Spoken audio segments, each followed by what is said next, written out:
Bonjour à tous. Alors aujourd'hui un invité spécial. On va parler de résilience, de regard de soi, de performance. Euh, un athlète qui a fait l'UTMB, que vous avez eu certainement voir sur les réseaux sociaux. Bonjour Yanis, merci d'être là. Salut bro, ça va? Ça va et toi? Ça va en forme, hein? Merci d'avoir accepté de faire ce petit podcast ensemble et de Ah, pouvoir ça fait aussi plaisir. montrer que on n'est pas des simples athlètes, on est bien plus que ça. C'est clair. Si tu devais déjà te présenter en quelques mots, sans parler de handicap, sans parler Ouais. de résilience, de tout, qu'est-ce que tu dirais sur toi-même? Yanis Debeau, 23 ans. J'ai fait sportif depuis tout petit, mais j'ai commencé par le rugby moi. Hmm. J'ai commencé à Nîmes, j'avais peut-être 6 ans, 7 ans, quelque chose comme ça. Et j'en ai fait jusqu'à mes 20 ans. Là, après, j'ai eu un accident pendant un match. Hmm. Donc j'ai fait luxation du genou et je me suis arraché tous les ligaments et surtout une branche de mon nerf sciatique. Hmm. Et ce truc-là, ça m'a provoqué du coup une paralysie des releveurs du pied et des stabilisateurs de la cheville. Et donc à partir de ce moment-là, le rugby c'était fini. Mais, euh, mais j'ai commencé le trail, enfin la course à pied au début, puis le trail. Et j'ai fini en apothéose cet été. Ouais, on a tous vu. J'ai fait l'UTMB du coup, les 175 km. Ça c'était le climax. Ouais. Et Et qu'est-ce qui t'a, on va rebondir, qu'est-ce qui bah oui, t'a donné envie d'être là aujourd'hui? Qu'est-ce qui t'a fait découvrir le trail? Comment t'as vu les choses après l'accident? bah, le, le trail c'est venu par un esprit de contradiction un peu. Hmm. Tu sais, où on m'a dit bah, tu pourras pas aller courir dans les cailloux parce que c'était trop compliqué avec ma cheville instable Hmm.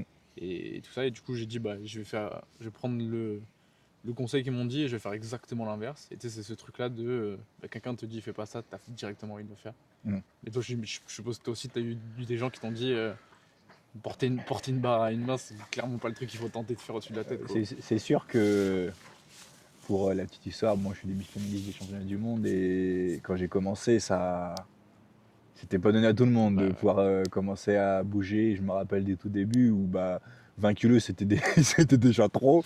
Je pouvais même pas faire un mouvement avec une barre homme. Alors je me disais bon voilà, mais c'est voilà, comme tu dis, c'est une épreuve de résilience. C'est aussi le fait que on a envie de se dépasser tout le temps, on a envie de progresser et le CrossFit m'a beaucoup appris là-dedans. Ouais, Et se dire bah voilà, tu peux pas faire, ou les gens ils disent que tu peux pas faire, mais en fait tu vas prouver à toi-même que tu es capable de le faire. ouais, c'est clair. Est-ce que tu te souviens, toi, d'un moment précis où Mm. t'as senti où ton handicap, tu l'as pris comme quelque chose de positif, tu vois? Où t'as arrêté de le. Enfin, je sais pas comment toi tu l'as vécu, parce que toi et moi aussi on a une différence là-dessus. C'est Ouais, que moi, c'est faut. quelque chose qui est arrivé dans ma vie Mm. tard, alors que toi, c'est de naissance. Est-ce qu'il y a t'as eu un déclic à un moment vis-à-vis de ton handicap ou t'as toujours été Non, bien envers? je pense que j'ai eu un déclic. Le gros déclic, ça a été vraiment le CrossFit. Là où je me suis dit, là, il faut arrêter de se regarder, il faut Ouais, arrêter de pouvoir dire aux gens que tout n'est pas capable, t'es pas capable de faire des choses. Et je pense que j'ai eu un gros déclic là-dessus. Et le gros déclic, c'était il y a 2 ans, lors des premiers qualifications pour les championnats du monde de CrossFit, ouais, où j'ai fait demi-finaliste, où je me suis blessé.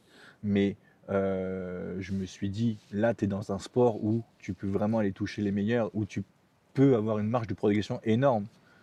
Et tu peux faire beaucoup plus de travail que les autres, et tu seras beaucoup plus fier que les ouais. autres. Et franchement, ça a été un déclic, parce que quand je suis au CrossFit, et je le rappelle, et je pense que depuis que vous êtes sur la chaîne, les gens le voient, mais on m'appelle T-Rex. Et quand moi j'ai initié ce surnom T-Rex à la boxe, il y a tout le monde qui a rigolé. Et c'est là qu'il y a eu ce déclic, me dire c'est bon, l'handicap, il n'y a plus de handicap, il y a juste moi, mon surnom, Ouais. ma force intérieure et ma détermination, et c'est tout. Et je pense que le CrossFit a été un gros déclic. Ouais. T'as commencé quand le CrossFit, toi? Commencé il y a 4 ans, 4 ans. il y a eu le Covid pendant un an, donc Ouais. en vérité, ouais, ça va faire 5 ans le Covid, il me semble. Ouais, c'est Et bien la fin, ouais. ça fait 4 ans que j'en fais, et l'épreuve du Covid a été compliquée parce que tu t'arrêtes, il faut chercher autre chose, et j'ai beaucoup couru pendant cette période où je faisais 10 km par jour, Ok, et ouais, t'as plus toi. ça m'a un peu dégoûté. Je faisais Ouais. 2 ou 3 séances par semaine, et Heureusement que le CrossFit a réouvert à Ouais, la ouais. fin parce que bon, je me suis dit, ouais, on va aller voir autre chose, quoi. Ouais, en même temps, t'as commencé fort, 10 km par jour, Ouais, non, ça mais laisse des traces, hein.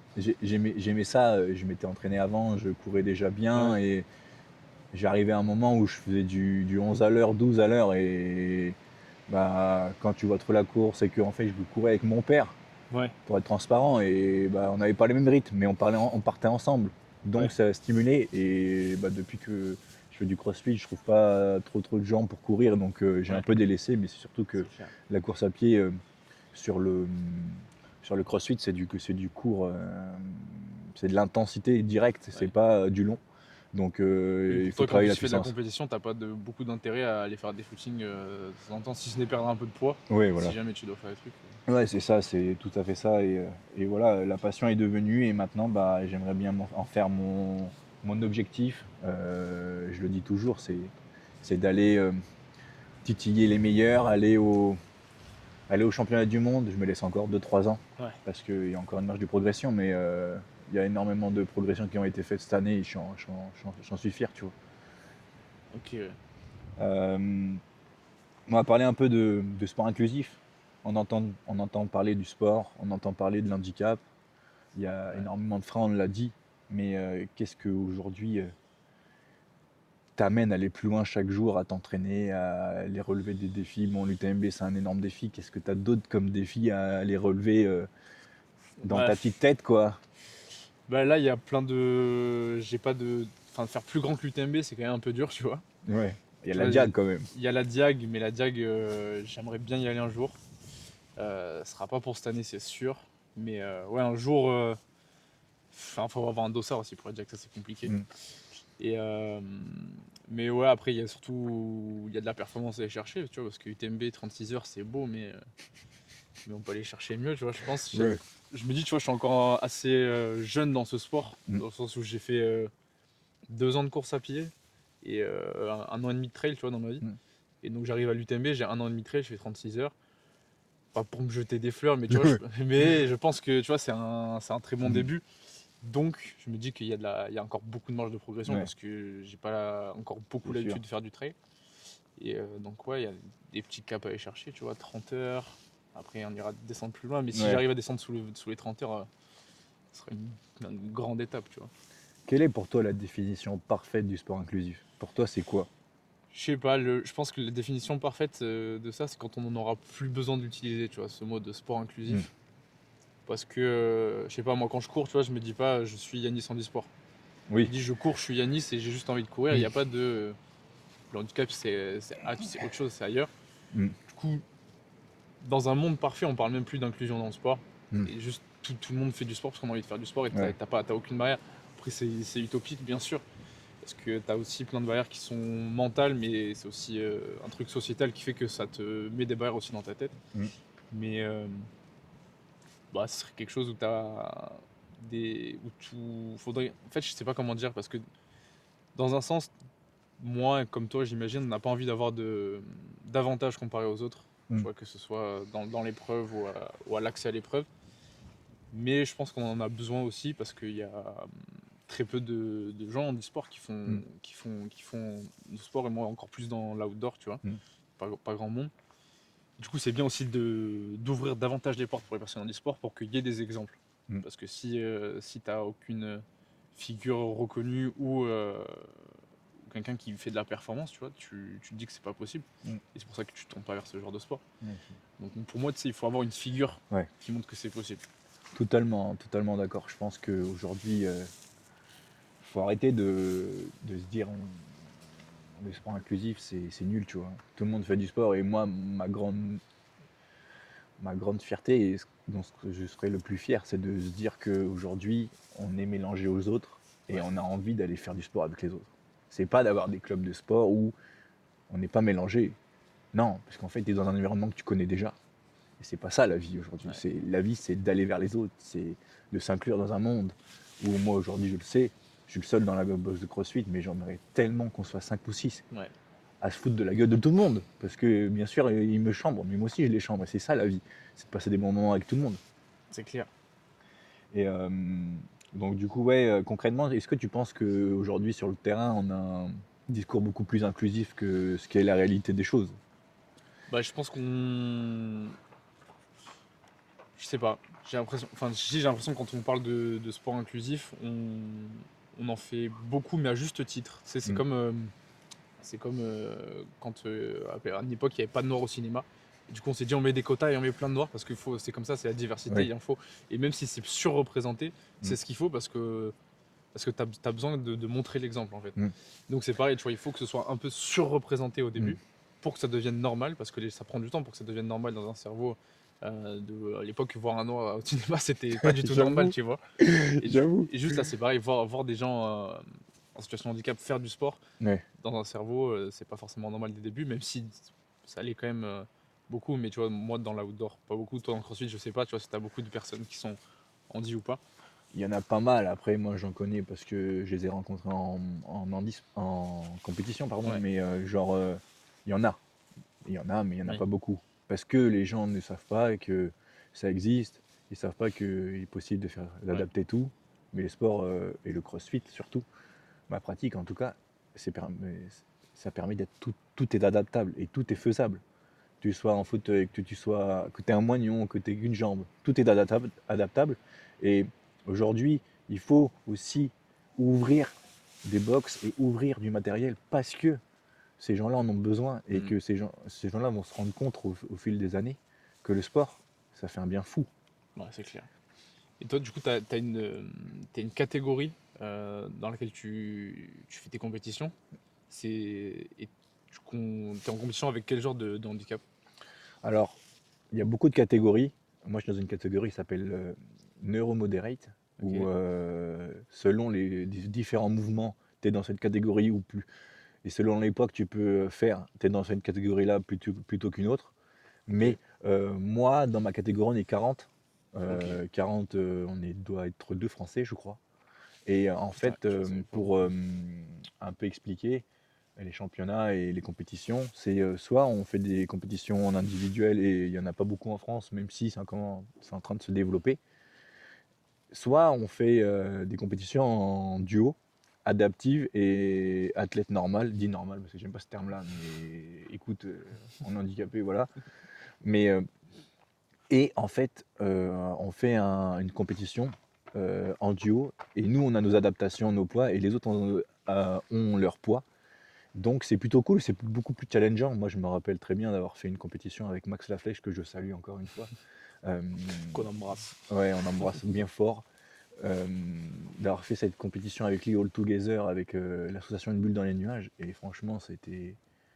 Je suis quelqu'un qui montre pas beaucoup ses émotions et Ouais. franchement j'en ai pleuré tellement c'était beau de voir tous ces handicapés me mélanger avec tout le monde. J'aime pas dire handicapés, mais toutes ces personnes en situation de handicap.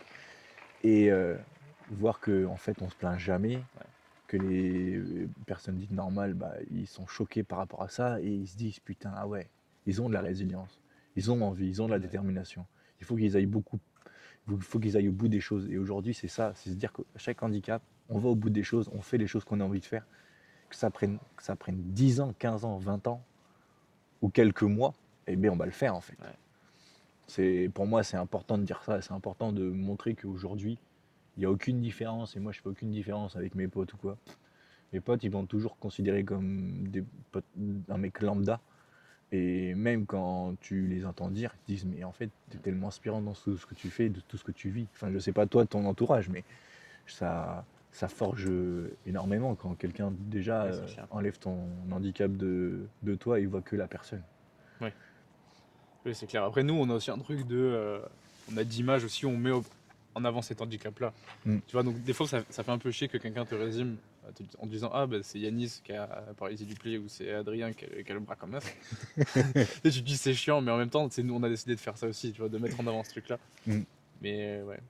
Toi, tu penses qu'on va dans la bonne direction pour qu'il y ait plus de personnes, ou alors tu penses qu'on fait pas encore assez d'efforts dans le monde du sport? Ça dépend. Pour moi, en tant qu'athlète, et je pense que toi aussi en tant qu'athlète, on fait les choses. Mais on les Mm. fait les choses enfin pas pour nous, mais on fait les choses pour montrer qu'on est capable de le faire. Et quand on fait des performances comme toi, l'UTMB, ou moi, comme les demi-finales du championnat du monde, et ben écoute, je pense que on montre que c'est inclusif. Mm. Mais il faut, je pense, avoir encore ces personnes-là, il faut encore en parler, aller découvrir des personnes lambda, aller dans les box de CrossFit, aller faire des interviews dans le monde du trail pour toi, pour que ça soit encore plus inclusif et que les gens ils te disent bah aujourd'hui il n'y a plus de il y a plus de différence et on considère comme ça. Ouais. Et c'est ça qui est beau, c'est se dire que on est des gens inspirants et on peut genre on peut en inspirer d'autres. Ouais. En fait, je pense qu'il faut qu'on aille, nous, vers les personnes en situation de handicap et leur dire, nous, on a fait ça, comme ça, parce on a été, on a été résilients, on a été déterminés, on a été motivés, et on le sera toujours. Mais si toi, tu peux le faire, moi, je peux le faire aussi, tu vois. Et c'est dans cette démarche-là, je pense qu'il Ouais. faut encore faire beaucoup de travail, même si on en a fait encore un peu. On en a fait beaucoup, et je pense que ça peut être vachement gratifiant pour nous et gratifiant pour eux. Ouais, c'est clair. Je pense qu'on va parler de l'handicap à quelque chose de beaucoup plus intéressant et beaucoup plus historien. Euh, comment est venu ton handicap, comment tu l'as pris et surtout comment tu l'as abordé après l'accident. Ouais, comment il est venu? Il est venu assez soudainement, tu vois. Moi, c'était un accident un 12 mars 2023. Mm. Stade Németh à Liège. On jouait contre Framery. Et, euh, et en gros, c'était. Moi, j'étais à l'aile à ce moment-là. Enfin, j'étais lié, mais non, c'était au centre du terrain. En fait, je prends le ballon. J'arrive entre deux premières lignes. Donc, plaquage à deux. Et en fait, Mm. t'en as un qui va me prendre en haut et l'autre qui va se jeter dans mes jambes, tu vois. Mm. Et en fait, bah, il se jette dans mes jambes, mais moi, je suis tenu en haut. Donc, en fait, ça fait tenaille entre le sol, moi, lui et au milieu. Et en fait, Ouais. il prend mon genou. Il appuie. En fait, c'est un truc qui s'est passé en même pas une seconde, mais moi j'ai l'impression que ça dure une minute, le moment où je sens mon genou se tordre, et je peux pas bouger, et là ça lâche, mais d'un coup sec, et tu sais, j'entends le bruit, Mm. et je crie, mais d'une force, en fait, c'est une douleur que je savais même pas que c'était possible d'avoir mal autant, genre. Ouais. Tu sais, j'avais la jambe qui brûlait, et c'était une douleur tellement bizarre, Ouais, je vois. et donc j'ai ce truc-là, les pompiers arrivent, Mm. ils me mettent sous morphine directement, en fait, moi j'étais, pendant 2 minutes, en fait, je suis en train de hurler, et je suis en train d'arracher la pelouse du terrain, enfin j'étais au bout de ma vie. Et donc j'arrive à l'hôpital et puis ils me disent bah c'est bon, c'est rien, c'est une grosse contusion, t'as le genou qui est un peu gonflé, euh, Grosse contusion, ouais. on te met un plâtre et puis dans 2 semaines tu reviens, c'est bon, ça rebouge. Je fais une semaine et demie, le pied il bouge pas, je me dis c'est quand même très bizarre. Ouais. Et moi j'étais en kiné à l'époque, Mm. donc je connaissais un peu mon corps, tu vois. Ouais. Et je me dis un membre qui bouge pas, j'avais aussi perdu la sensibilité, enfin je savais que c'était nerveux, mais si c'était une contusion, ça serait revenu plus vite que ça. Ouais. Et donc après, je suis reparti faire des examens. Et en fait, à l'IRM, on a vu que j'avais tous les ligaments qui étaient arrachés. J'avais le biceps fémoral, c'est quand même ischio Ouais. derrière là, qui était désinséré. Ah ouais. Et du coup, le nerf complètement arraché. Ouais. Et qu'est-ce que tu dis à ce moment-là? Là, je me suis dit, je suis dans la merde. Je suis dans la grosse merde parce que je me suis dit, mais en fait, tu sais, il y a eu, à partir de ce moment-là de l'accident, ma vie, elle était en suspens. Mm. Dans le sens où j'étais que à l'hôpital. Mm. Ou alors chez mes parents et je faisais les allers-retours pour aller faire une IRM, une radio, une échographie, des trucs comme ça. Et plus de sport. Alors que moi, depuis tout petit, en fait, après les cours, soit je suis au rugby, soit j'étais à la muscu. Tu vois. Ouais. Il n'y avait pas d'autre possibilité. Et là, d'un coup, il se passe plus rien. Et je me suis dit, mais comment je vais faire dans ma vie si je peux plus faire de sport? Parce que à ce moment-là, je voyais pas la possibilité de faire du sport dans ma vie. Tu vois. Mm. J'avais le genou en vrac, plus aucun ligament, j'avais plus les pieds qui bougent plus, j'avais jamais vu ça. Mm. Et moi qui étais pas handicapé, j'avais aucune idée de ce que c'était le handicap, tu vois. Ouais. Je voyais de loin des mecs amputés aux Paralympiques et c'est tout, tu vois. Comme tout le monde Ouais. à l'extérieur de nous. En gros, Mais- ça m'arrivera jamais et le jour où ça t'arrive. Ouais, c'est ça, mais je m'étais même pas posé la question ce que ça allait m'arriver un jour. Mais juste, t'as ça qui tombe sur la tête et en fait, t'as l'impression que plus rien n'est possible. Ouais. Et ça a été ça pendant très longtemps. Mais heureusement, je me dis heureusement que j'ai fait du sport depuis longtemps, Mm. depuis toute ma vie, où je me suis directement dit, je me suis en fait, entre mes 2 opérations, je me suis inscrit au marathon de Paris, qui Ouais. était genre un an après.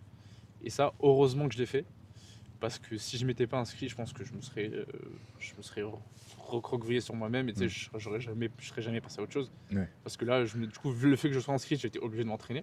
Ouais. J'aimais pas ça, faire la Mm. route, mais j'étais obligé parce que j'étais inscrit au marathon. Ouais. Et donc ça, c'est une décision, je pense que si je l'avais pas prise, ça aurait vraiment pu, moins bien se finir, quoi. Et l'après, qu'est-ce qui t'a fait passer au-dessus de ça, au-dessus de tout, et aujourd'hui, je pense que t'es quand même un homme heureux.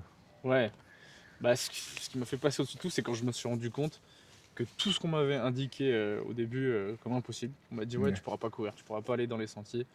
Tout ça, en fait, je me suis rendu compte, c'est moi qui décide. Mm. Enfin, je connais mieux mon corps Que tout le monde. que le médecin qui va m'ausculter 3 fois, tu vois.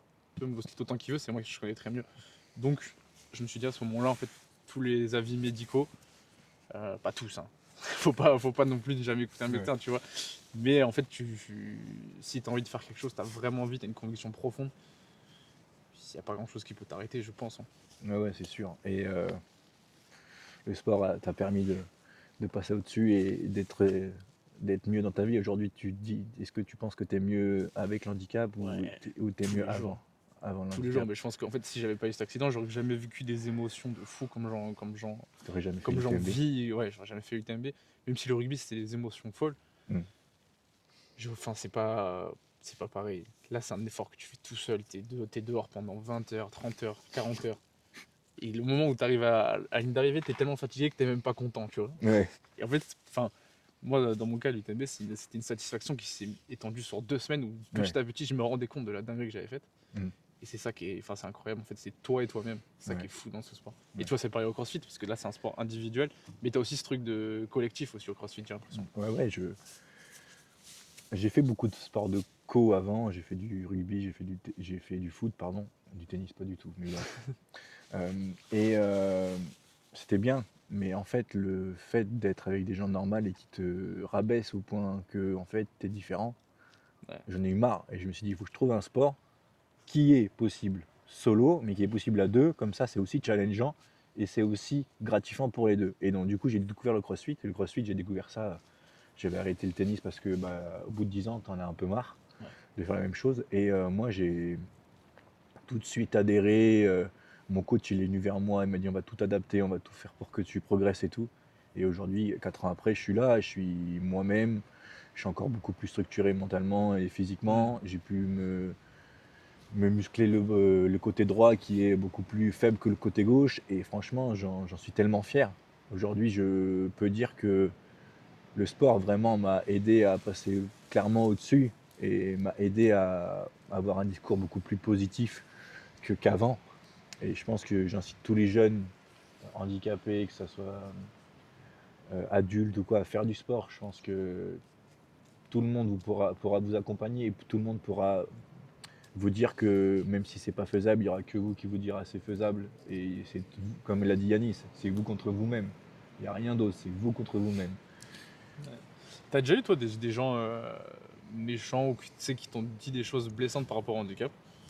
Ouais, enfin, je me rappelle au foot, ça m'avait un peu blessé, tu sais, je marquais pas, j'étais jeune surtout et je faisais pas attention à tout ça et ils me disaient ouais, non mais tu marques pas, tu cours pas, tu fais pas pressing et tout, t'es nul et ça m'avait blessé, tu vois. Ouais. Et je me dis, ah, 1 an ça suffit avec eux, je vais pas vivre ça tout le temps et j'ai bien fait d'arrêter parce que j'ai découvert des personnes extraordinaires dans le CrossFit.